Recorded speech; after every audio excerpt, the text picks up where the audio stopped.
রব্বুল আলামিন চারটি মাসকে সম্মানিত মাস বলেছেন। এই চারটি মাসের মধ্যে অন্যতম একটি মাস হচ্ছে জিলহজ মাস।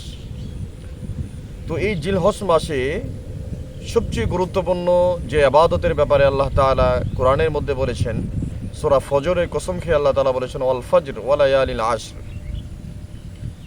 যে ফজরের শপথ এবং 10 রাতের শপথ।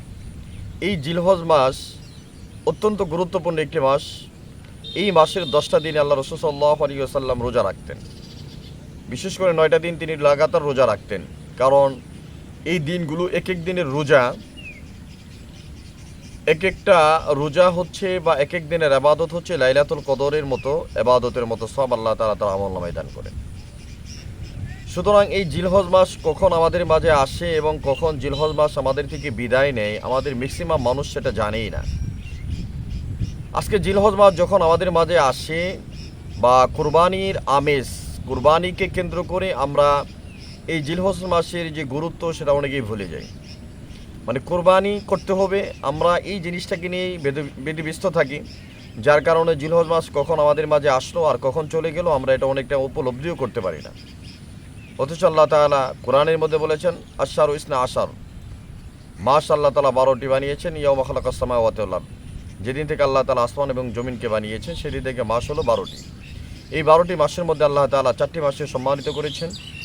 হাদিসের মধ্যে আছে সালাসুন মুতাওয়ালিয়াতুন যুলকাদাতি ওয়া যুলহজ্জাতি ওয়াল মুহররম ওয়া রজব মুদর আল্লাযী বাইনা জুমাদি ওয়া শাবান, যে জিলকদ, জিলহজ, মুহররম এই তিনটা হলো লাগাতার।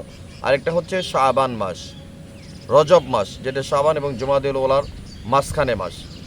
এই 4টা মাসের মধ্যে আরবের মধ্যে যখন যুদ্ধ বিগ্রহ হতো, এই 4 মাস আসার সঙ্গে সঙ্গেই তারা যুদ্ধকে বন্ধ করে দিত। তো এই মাসের আমলের ব্যাপারে বলা হয়েছে যে এই 9টা দিন রোজা রাখা, বিশেষ করে আরাফার দিনে রোজা রাখা।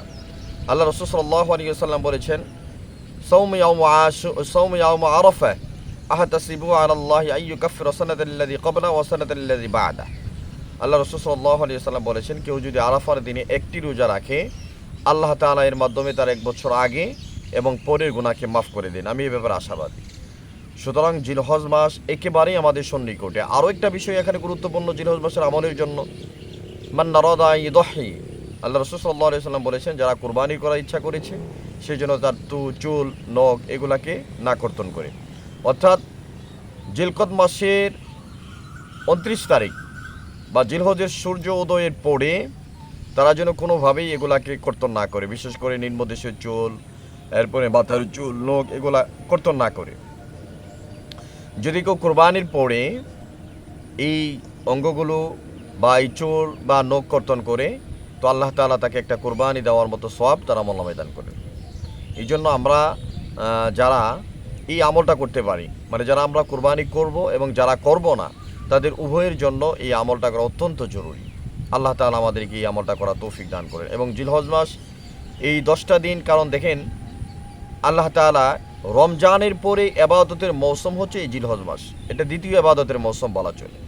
এটা কেমন ইবাদত যে প্রত্যেকটা রাতের ব্যাপারে আল্লাহ তাআলা কসম করে বলেছেন যে এই 10 দিনের আমল আল্লাহ তাআলার নিকটে অন্য কোনো আমল থেকে উত্তম নয়।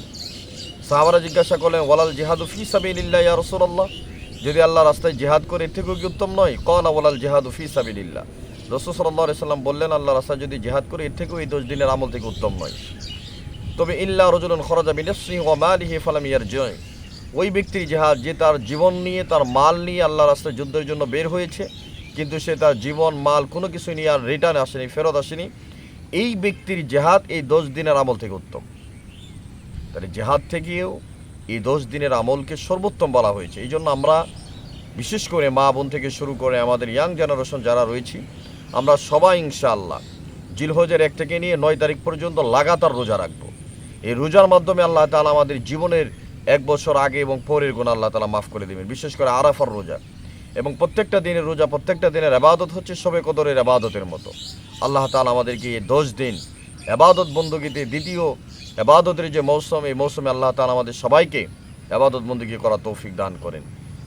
এই আশাবাদ ব্যক্ত করে আজকের আলোচনা এখানেই শেষ করছি। আসসালামু আলাইকুম ওয়া রাহমাতুল্লাহি ওয়া বারাকাতুহু।